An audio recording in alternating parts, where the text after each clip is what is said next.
Chapter 2. The last time I faced Dr. Finkelstein, it was when my head held high and a lion's roar in my heart, because after so many years I had defeated my tormentor. There was a time when I knew no other life than as his helper, sweating over boiling pots of pumpkin. That pumpkin lentil soup in his kitchen. I've never heard of that. Sweeping the cobwebs from his laboratory, slipping sleep-inducing deadly nightshade into his meal so I could sneak away into town. I thought I was like a daughter to him, created out of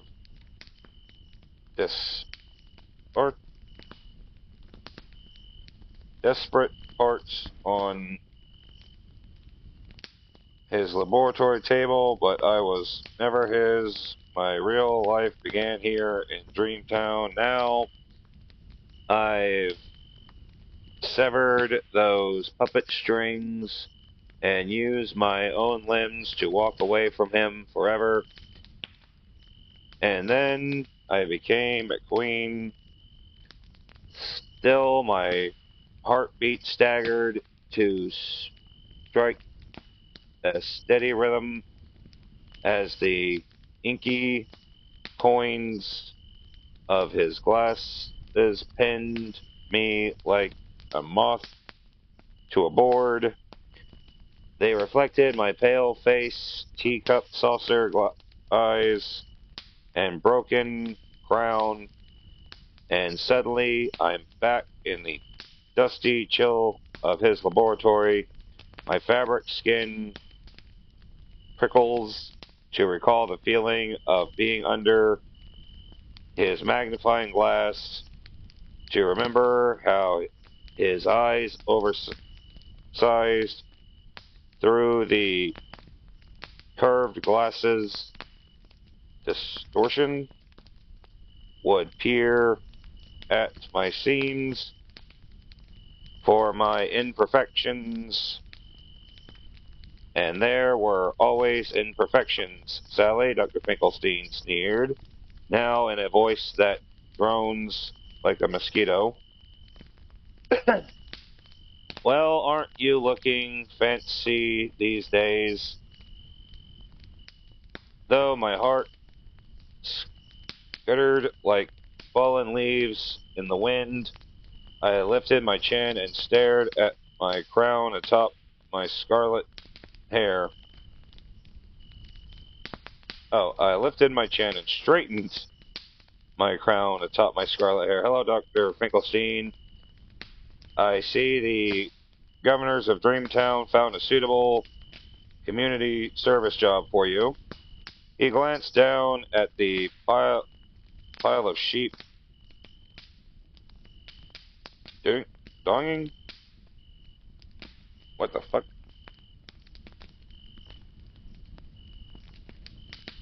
Pile of sheep dung in front of his wheelchair and scowled. It's hard to believe that a whole year has passed since Dr. Finkelstein confessed to abducting me from the governor's residence in Dreamtown, then making me forget my past with a bat wing and swamp water potion in punishment.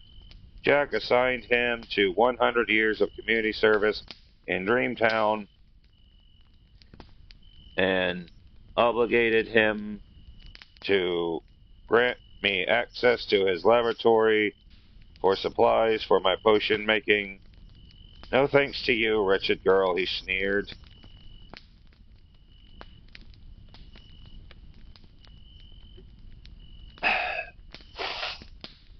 My reflection in his glasses showed my long lashes batting once Once I would have sunk beneath his insults, but now I stand tall and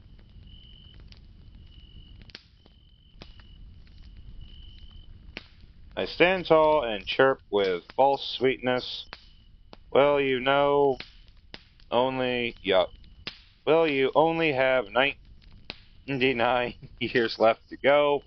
I grin inwardly, my stuffed legs posed to twirl and stride away, whether the rest of my body wants to go along or not. But to my surprise, the doctor slumped in his wheelchair with an old man's sigh and paused.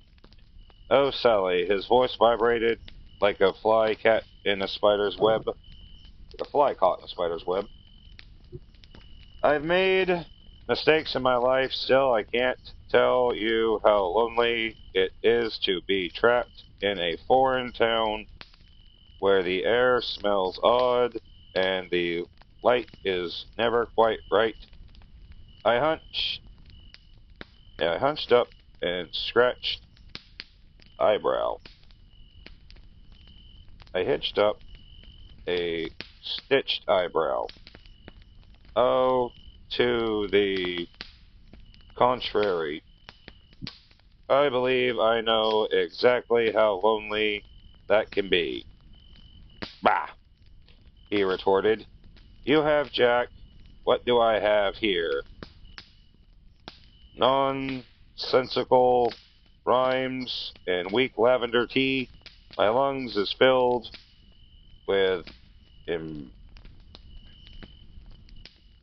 my lungs are filled with impatient breath as I waited for him to complain about missing his test tubes and telescope or his cylinder full of bones. Cauldron full of bones. But he muttered forlornly, I haven't seen Jewel in a year. My lips fell over, surprised. That's what he misses most, his new companion. My heart softened like flecks under the skilled hands of a weaver. I pushed my pale palms against my chiffon, rifling at my chest, blinking my spider leg eyelashes as I study him. Traveling between realms is free and encouraged now, I pointed out. Jewel can visit you anytime. With a moan, he smacked his gloved hand on his... Okay, what the fuck?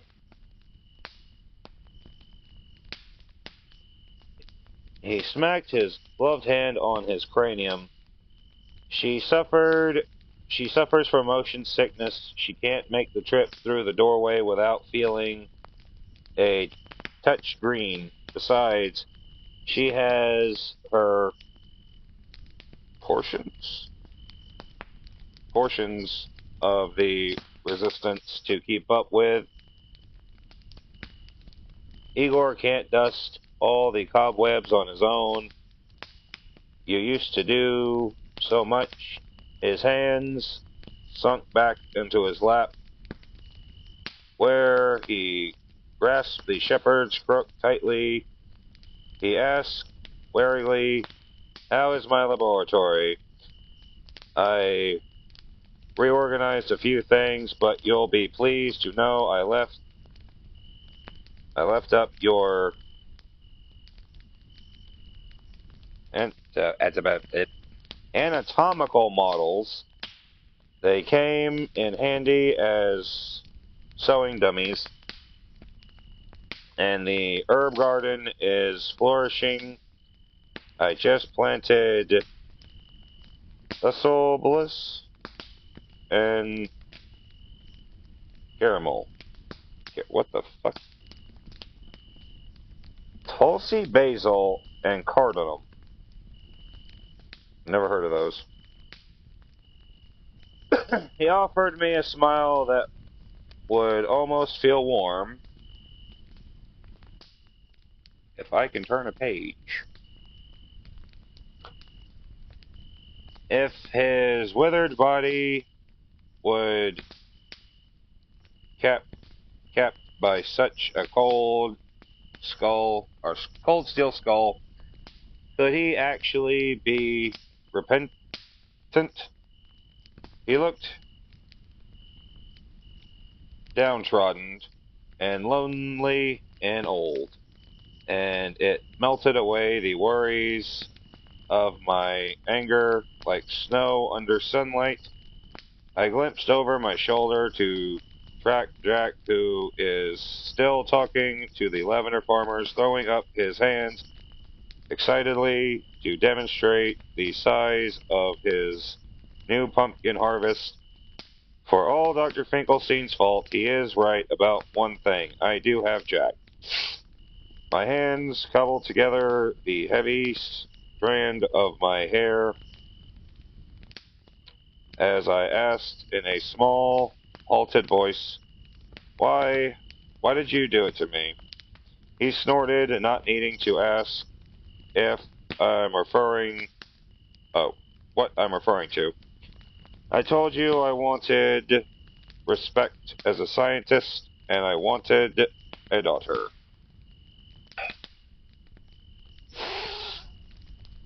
But why did you want a daughter? Dr. Finkelstein remained quiet, and the gentle rush of the breeze through the lavender fields is broken once by a clock chime beyond the dream town gates. Oh no, it's nearly 6 o'clock. The start of our anniversary supper, the second out of 6 chimes toll. I can't. Well? Oh, that's dawdle. I cannot dawdle, and yet, pensively oblivious to the chiming clock, the doctor waved his hands in the air. Every scientist dreams of a creation that will outlive him. And what could be a better legacy than a daughter? When I saw you here in Dreamtown, I saw more than just a ragdoll child making star wishes out of her window. I saw possibility. You were a thinker like me, but trapped in a bland world of bedtime stories and warm milk. I wanted a more interesting life for you. Yeah, but that's still kidnapping. I scoffed deep in my throat. An interesting life. That's what he calls it. I ran my thumb over a small tear in my right palm that Jack helped me mend last week, though he's all thumb bones when it comes to sewing. When I lived with Dr. Finkelstein, my hands used to fray often from pots scorching, and the doctor would repair me in his laboratory with needle and thread.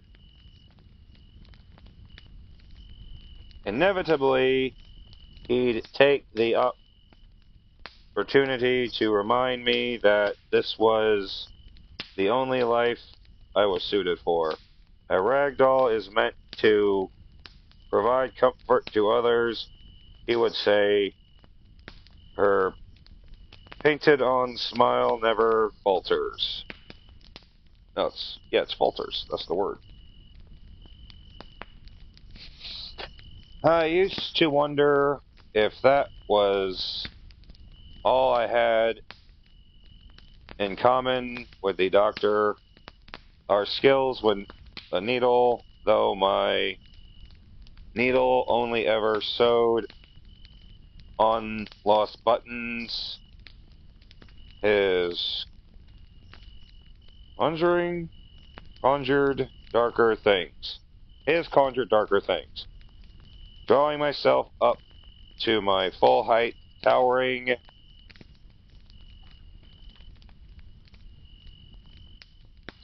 above him, I say now, even though what you did was wrong, I'm thankful in a way, because I do belong in Halloween Town with Jack. The third chime told, a strange thorny smile folds across Dr. Finkelstein's paper-thin lips. You think you belong in Halloween Town? Oh, my dear Sally, you misunderstood me. I didn't take you to Halloween Town because I thought you would fit in there. I did it because it would be an interesting experiment to observe, to see a cotton-soft girl dropped in a land of claws. My hypothesis was that you would never adapt like a desert flower in the Arctic. The bell chimed again, but my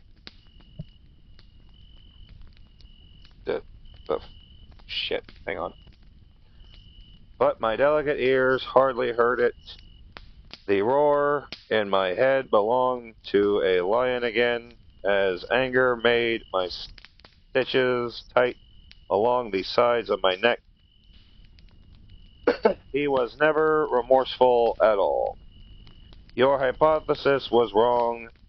My voice is sturdy as the distant city walls. Ha! His top heavy skull tipped back for a cruel chuckle. It was right. You don't belong in Halloween Town. You don't belong here either. In fact, you don't belong anywhere, Sally. You'll always be lost. You were stitched together from so many parts, mended with pieces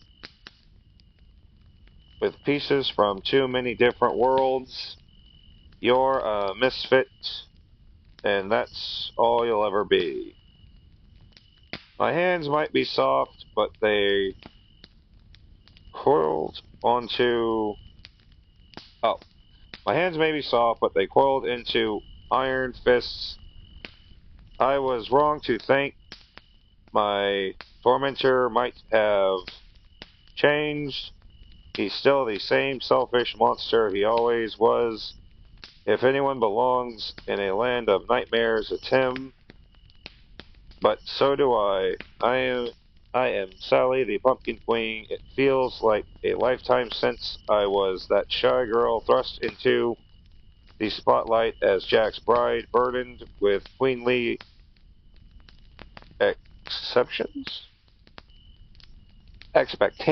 queenly expectations. That was I wasn't prepared for. I fought through the darkness, then forged my royal path. I found a way to be Queen of Halloween Town. I found a way to be the Queen of Halloween Town. Deserves and stay true to myself. Found a way to be the Queen Halloween Town.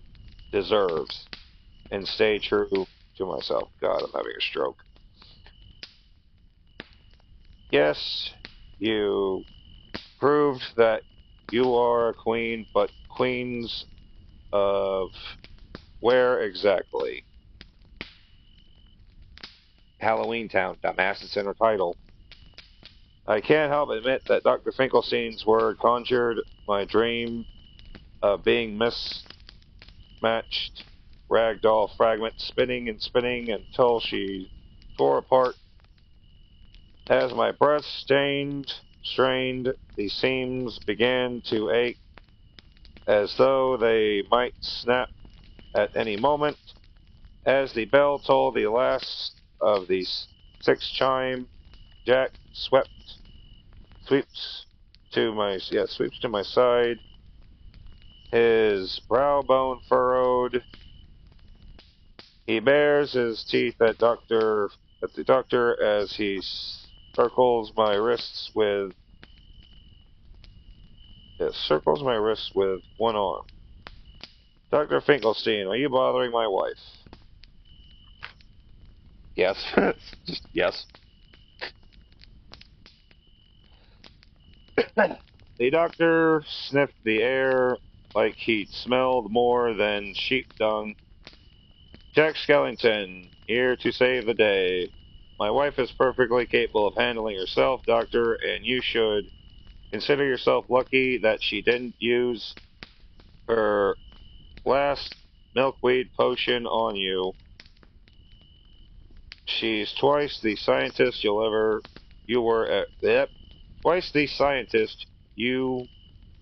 were. Like I said, I'm having a stroke.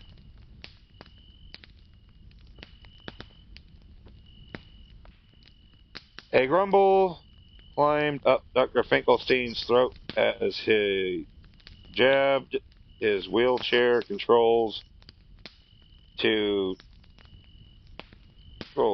turn him away from us.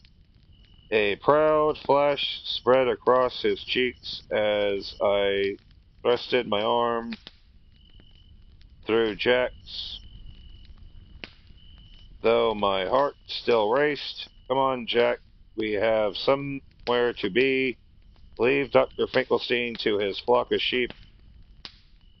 We leave Dr. Finkelstein to his flock of sheep as we stride towards the welcoming gate of Dreamtown. With the rising town of the governor's residence reaching high enough almost to touch the clouds, we're heading to family, to friends, to a place where I belong. Right? Question mark? That is the end of chapter 2. We'll be picking up on chapter 3 later. Goodbye.